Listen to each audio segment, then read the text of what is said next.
All right, first thing we're going to do with this comic is going to hit it up with these dry cleaning pads, just see what kind of dirt we can pick up before we start erasing. And just want to be careful to kind of start from the spine and move outwards when we're cleaning. So let's get at it.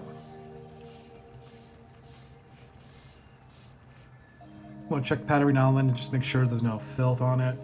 Just stuff I picked up from Dr. Paul and from the other YouTubers, Shelby at Shelby Comics, and everyone else.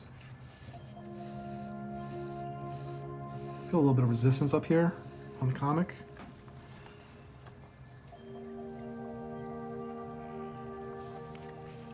Some of the things that were happening in 1952, around the time that this comic came out, the movie High Noon came out, starring Gary Cooper. I've actually seen that. It's pretty good. Kind of a lone gunman kind of movie. Western, obviously. Westerns were huge at this period. Also, The Quiet Man, starring John Wayne.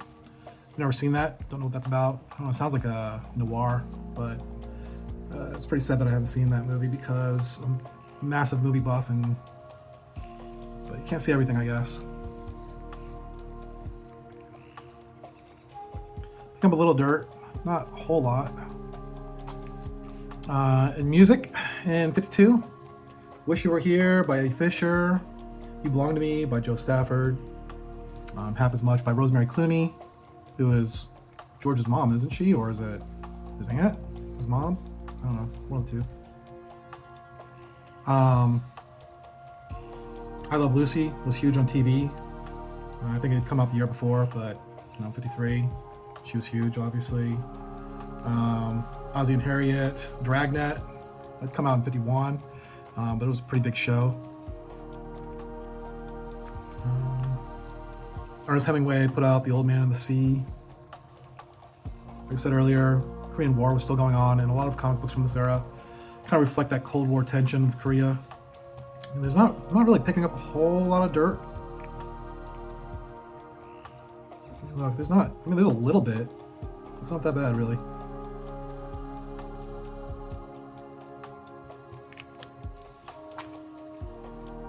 Alright. I think I'm ready for the eraser here. I got my trusty Pentel, and cutting it at an angle here kind of helps you pick up, it helps you get it in there a little bit better. And you can use this corner, this edge here, to hit the little tight spaces. These EC covers, even the American ones, they have a sort of, I don't know, like a photocopy feel to them. They're really glossy. I mean, they really went overboard with the comic book gloss, especially compared to like some of the 1940s Needors that I work on, or some of the other comics, the cheaper comics that I mess with. I don't have quite as much gloss, and I'm never used to that. I don't really work with too many moderns, but even the moderns I've messed with, they don't ever feel as glossy as these ECs. I haven't done that many ECs, but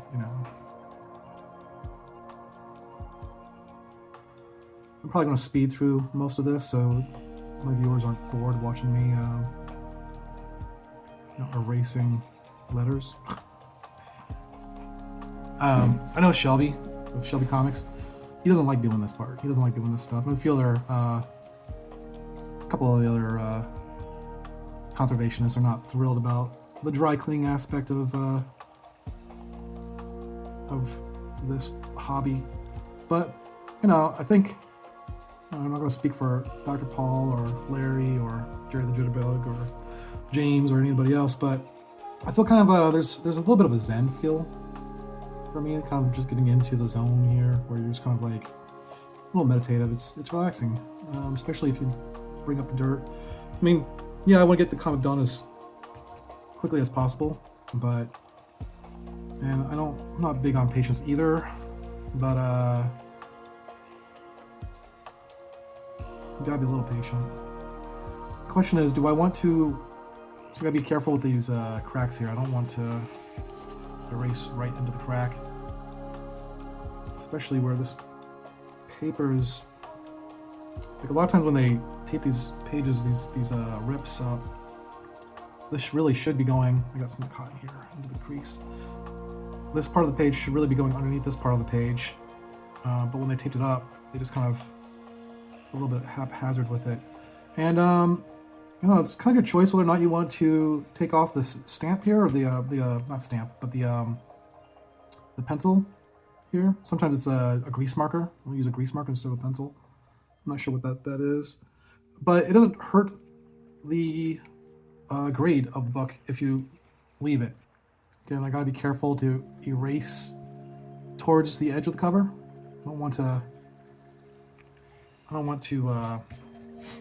erase in and ding it any further than it already is. Occasionally, you gotta stop to, you know, take off the little specks of dirt on your eraser. I feel a little silly just kind of talking to myself here, but I want to make these videos so that other people, you know, they can get into this hobby and they see how someone else does it. Using the edge of the eraser is helpful to get along the tops and bottoms of these letters here.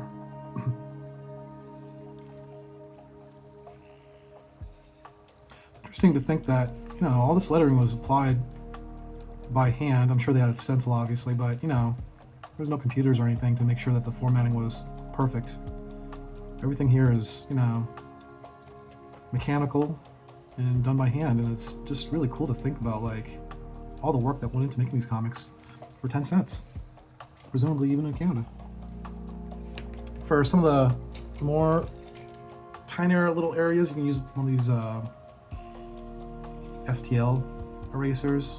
These erasers are really hard, and I've actually pulled up graphics before with them, so you gotta really just use it very lightly on the edges, and you know, you don't need a whole lot of pressure. That's the nice thing about the Pentels, is that they're rubbery enough that they don't really grab onto the paper very much, so as long as you're, you know, you can erase pretty hard on with those and not have to worry about it too much. But these STL erasers, that's not quite the same story there. There's, like, you know, I want to hit this pretty hard with an eraser as well, but, you know, there's a lot of yellow back here. This is not all white. Really, the only white is around this border here. Maybe this cutout. So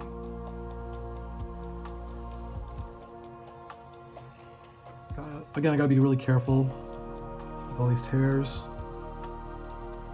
I got to try to be smart about erasing around, you know, areas where there's rips, obviously. See if I can bring up the stain at all. I don't think I can. And I'm just gonna smudge the yellow if I get too crazy with that, I think. So, just leave that alone for now. All right, let's go on with the pad here.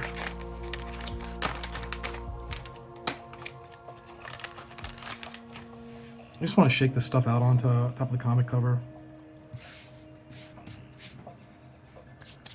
Here's the same crumbs from the back onto the front. Seeing my desk move around a lot, well, it's a desk that was in my basement, my parents' basement, actually, 30 years ago. It's an old drawing desk, and well, maybe 35 years ago, actually. And I didn't really use it a whole lot when I was a teenager, but I'm getting a lot of use out of it now. However, it's not in the best condition. You know, it was a cheap desk back then, and it's kind of fallen apart. So, but I needed a desk, and I have a new house here. Well, it's a couple years old, or a few years old for me. Anyhow, I mean, it's an old house. It's a century home. It's a 100-year-old house, but new house for me, and I didn't really have a whole lot of furniture. So, you know, I was just sitting in my parents' basement, so I decided to grab it and take it out. But, you know, it does the job. All right. Just take one of these cotton rounds and just knock the crumbs off.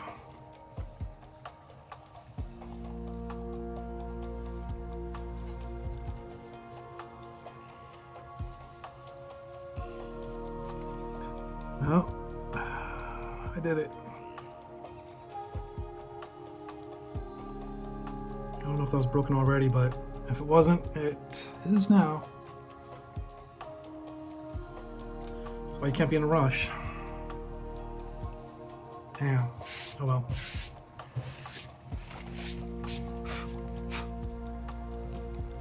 See right there along that crease I just grabbed. I'm not too worried about it because, you know, there's all these other tears up here and whatnot. And I can kind of patch it all together with some Tengu Joe. But you don't want to make tears if you can help it, obviously.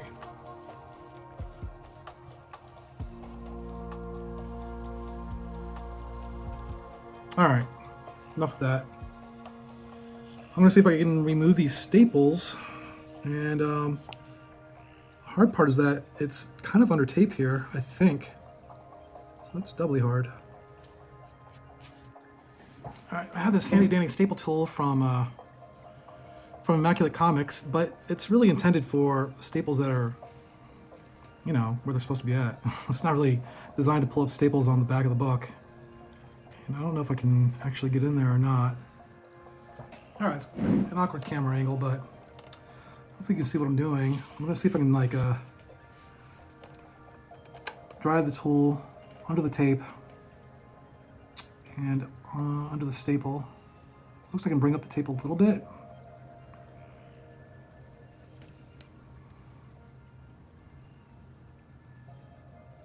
Yeah, I can actually. I'm surprised it worked.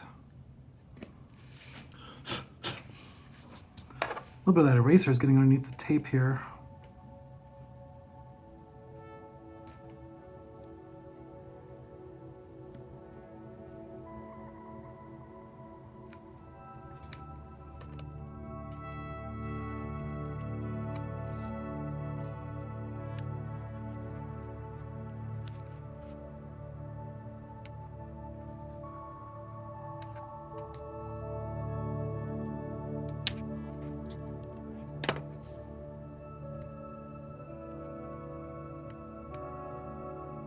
These staples are kind of fat and they're not really, you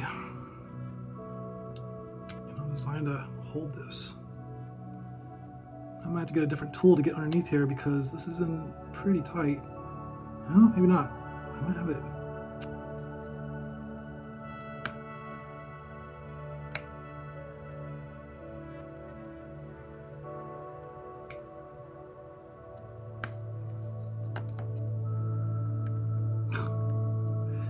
Alright, one staple through, kind of.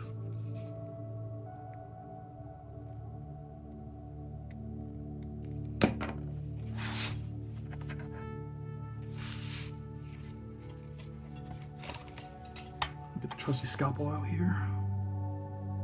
This thing is good for everything. I use it for everything. I just want to make a rip into the tape. That way I got some purchase on the staple. And I want to be careful I don't go through the book at all.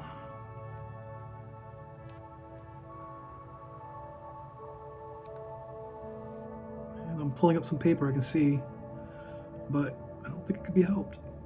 Maybe I can get it off. Look, you can see I snagged up some of that paper there. But I don't think it could be helped.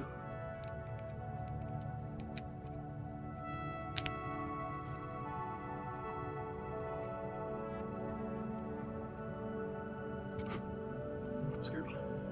That's really in there.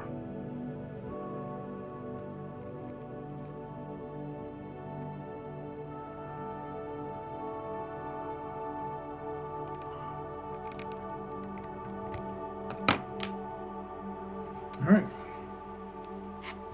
See if I can yank these through. Yeesh.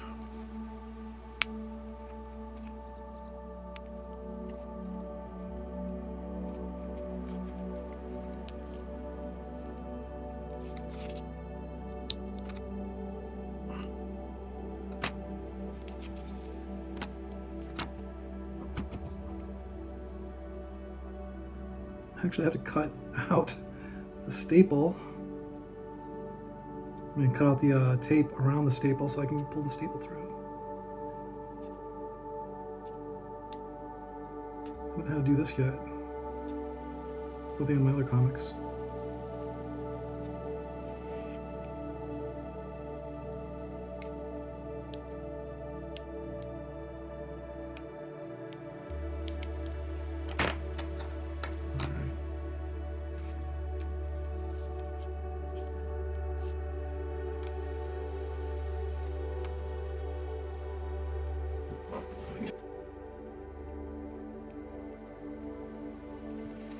Yeah, I'm bringing up like graphics, which you definitely don't want to do.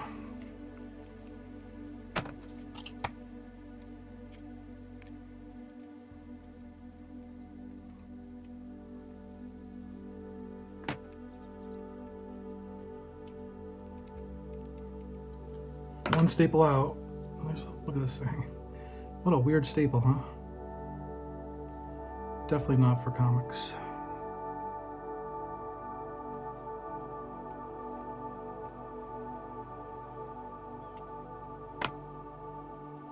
Tiny little bit of graphics came up with that as well. But those are out. Now, does this comic actually have any real staples? Let's see. I kind of think it might.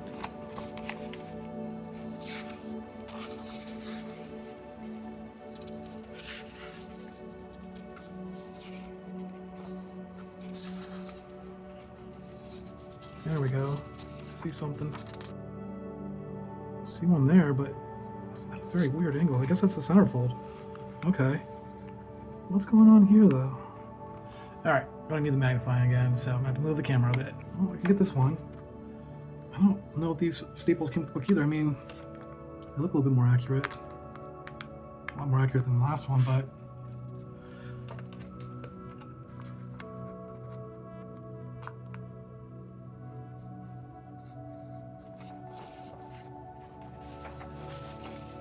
try to make sure I put these back in the way I took them out.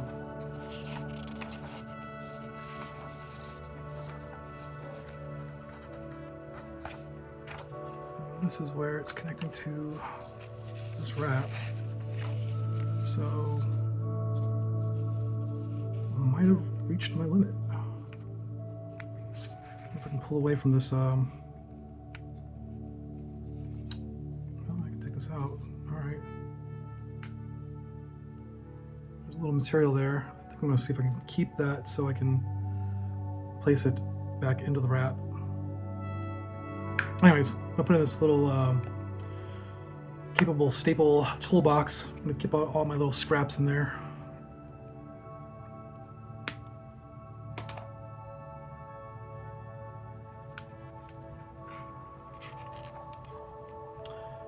Look at that staple. Isn't that wild? All right. In case these are original staples, which, I don't know, maybe they are, I'm gonna go ahead and mark them. Make sure I have the orientation right. So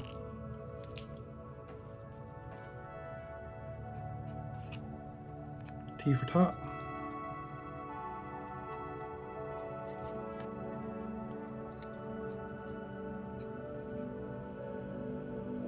B for bottom. I'll just keep these around the desk someplace so I know where they're at. I don't want to put Sharpie on the comic either, so gotta be careful with that. Alright, can I remove this wrap from the tape without any more ripping? I don't know.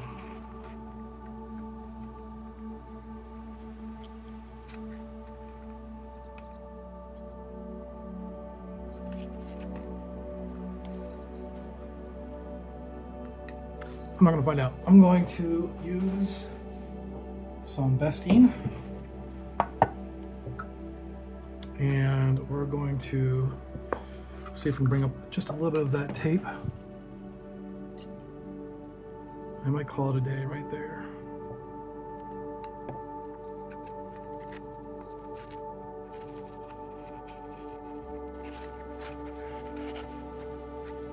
I don't even know where it's sticking at. Is it down here?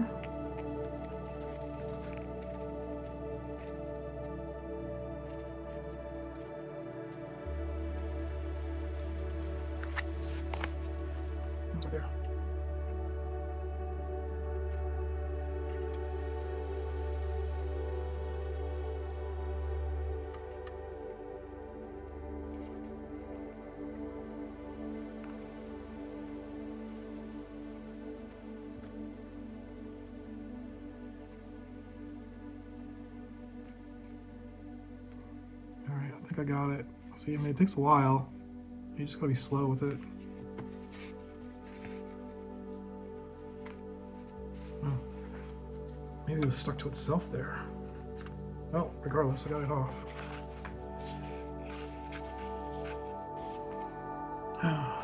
Nothing like the smell of Bastine in the morning.